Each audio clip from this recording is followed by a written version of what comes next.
I had been studying my textbooks for hours while hunched over them. The only company was the quiet rustle of pages. The occasional click of a keyboard came from a fellow late-night scholar. The clock on the wall struck midnight. I glanced up from my notes and blinked. I realized how late it had become. With a tired sigh, I closed my books, the weight of exhaustion settling heavily on my shoulders. I pushed back my chair. I gathered my things and made my way to the exit. The library's hum faded into silence behind me. I stepped out into the cool night air. A thick blanket of fog greeted me. It seemed to have descended upon the city like a ghostly shroud. I trudged through the thick fog on that bone-chilling winter night. The icy air seemed to seep into my bones, numbing me with its cold hug. The streets were usually bustling with life, but they were now eerily silent. A veil of mist shrouded them, obscuring everything beyond a few feet. Each step felt heavy. It was like wading through a sea of uncertainty. The fog swallowed up the familiar landmarks and cast everything into shadow. Normally, I would have heard the sounds of the city. The distant hum of traffic, the chatter of pedestrians, the occasional bark of a dog. But tonight there was only silence. It was as if the fog had smothered the world, muffling all sound and enveloping me in a thick blanket of solitude. I quickened my pace, eager to reach the warmth and safety of my home. But as I rounded a corner, my heart skipped a beat. I heard a faint whisper, barely audible above the soft patter of my footsteps. I froze in place, straining my ears to catch any sound, but the whisper was gone as quickly as it had come.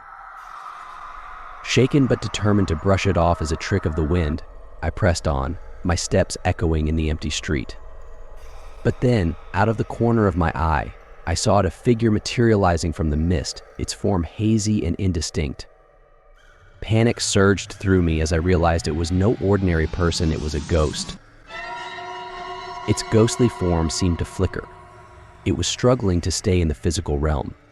Yet it looked transient, but there was an undeniable sense of evil coming from it.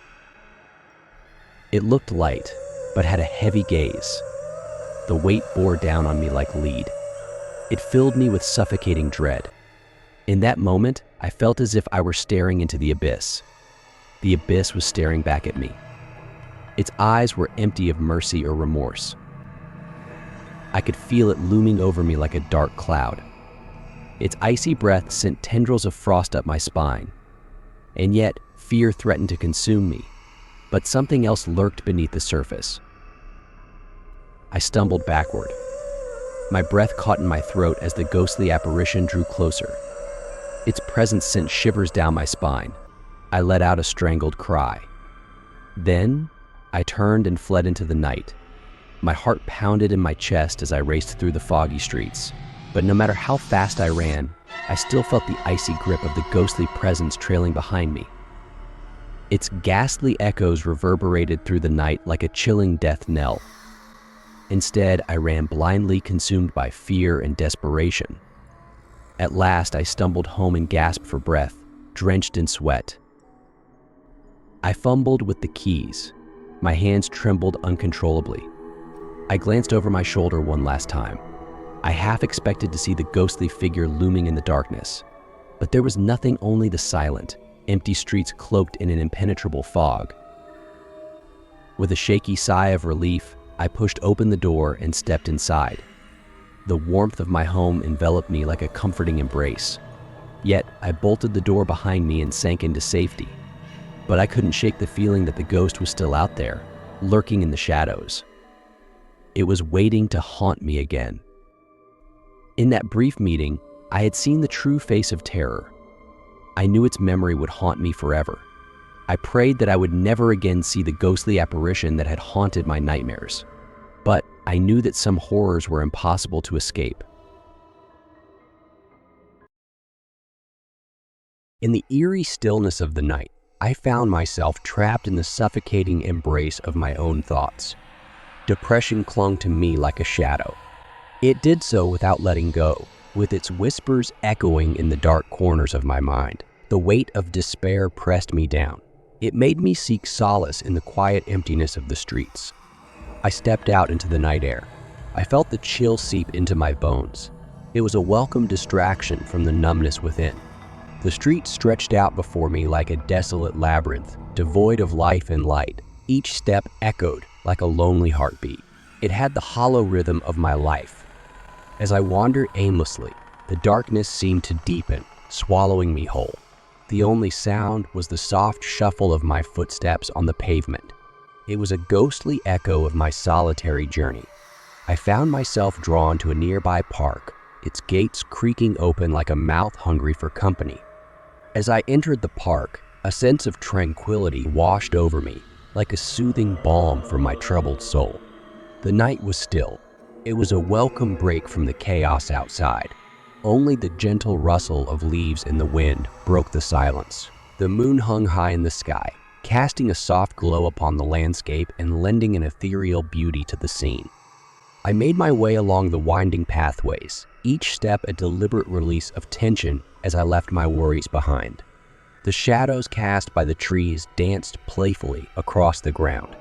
Their movements were hypnotic and mesmerizing. It was as if nature itself was putting on a show. Just for me, a private performance in the quiet solitude of the night. I found an inviting bench under the sheltering branches of a majestic oak tree. I sat down on its weathered surface with a contented sigh. The cool night air kissed my skin, carrying with it the earthy scent of damp soil and fresh vegetation. The trees and plants seemed to exhale a symphony of scents. Each one was more intoxicating than the last. They wrapped me in a cocoon of natural smells. I closed my eyes and let the serenity of the moment envelop me. The gentle rustle of leaves overhead was like a lullaby. It soothed away the jagged edges of my thoughts and worries. Time seemed to stand still as I basked in the peaceful embrace of the park, my mind finally quiet and at ease. But as I sat there, lost in reverie, a subtle shift in the air caught my attention. I opened my eyes, suddenly aware of the eerie silence that now hung over the park like a shroud. The once welcoming shadows now seemed to twist into grotesque shapes. Their movements were unnatural and unsettling. A cold dread gripped my heart. I realized something was terribly wrong. The peace I had found was just an illusion. A chill swept through me, raising goosebumps on my skin. My heart pounded in my chest as I turned to flee. But before I could escape, it materialized before me. A figure cloaked in darkness, its features obscured by shadow, its eyes, two pools of infinite darkness, bore into my soul with an intensity that sent shivers down my spine. I tried to scream, but no sound escaped my lips as the specter reached out towards me with ghostly hands, frozen in terror. I watched as it drew closer, its touch like ice against my skin. Old memories resurfaced. A clamor of whispers clawed at my mind. I felt myself slipping away, consumed by the darkness that enveloped me. But just as suddenly as it appeared, the specter vanished into the night, leaving me trembling in its wake. Gasping for air, I stumbled back towards home, my mind reeling from the encounter. The street seemed to stretch on endlessly, each shadow hiding unseen terrors. I could feel the eyes of unseen specters boring into the back of my skull, their gaze burning like icy daggers against my skin. I ran until I could see the faint glow of my house, a beacon of safety in the midst of the chaos that threatened to consume me whole. Finally, I reached the safety of my room, but even at home, I felt its presence. It lurked in the dark, waiting to claim me again. I lay awake, haunted by the memory of that fateful encounter. I saw that some horrors are not so easily escaped.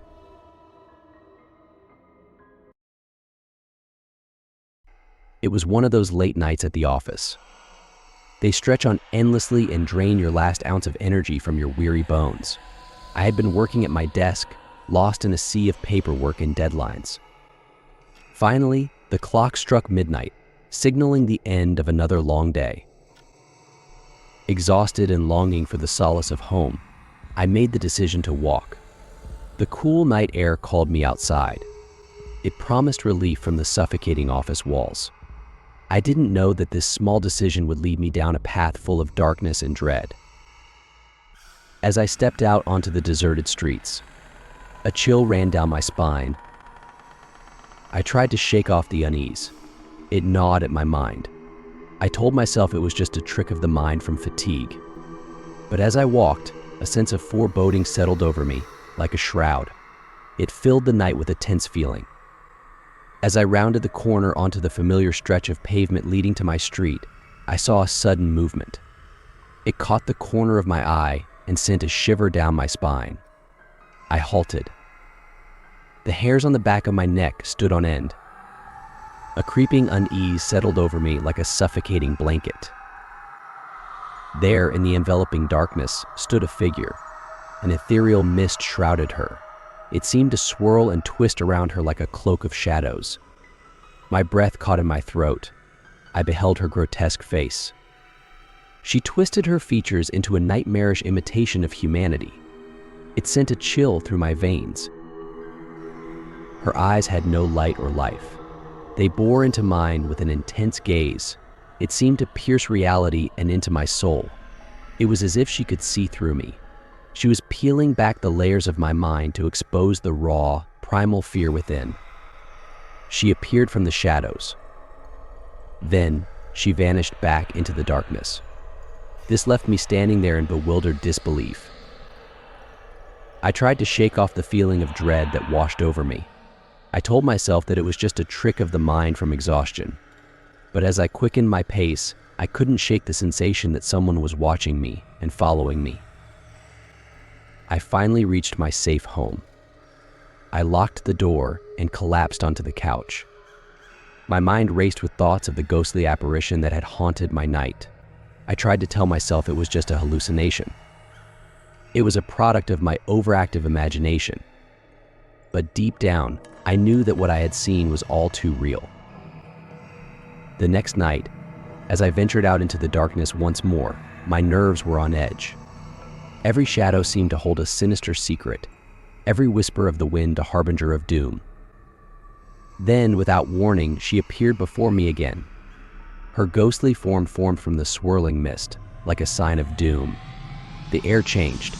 A feeling of evil came from her twisted figure. She fixed me with her hollow gaze. This time, there was no mistaking her intentions. She let out a blood-curdling scream. It pierced the silent night. She lunged towards me. I stumbled back. My heart pounded. I frantically sought a means of escape.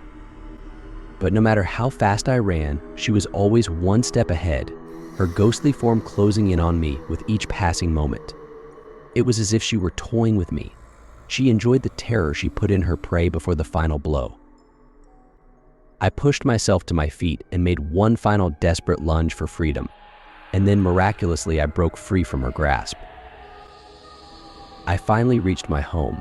I collapsed and gasped for breath. I struggled to grasp the horror of what had just happened.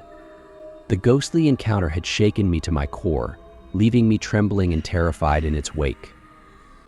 As I stood there in the dimly lit confines of my home, the shadows dancing ominously around me, a shiver ran down my spine as I felt the weight of foreboding settle over me like a heavy cloak. In the stillness of the night, with only the faint hum of the refrigerator to break the silence, I knew deep within me that this was just the beginning of a nightmare that would cling to my soul for eternity.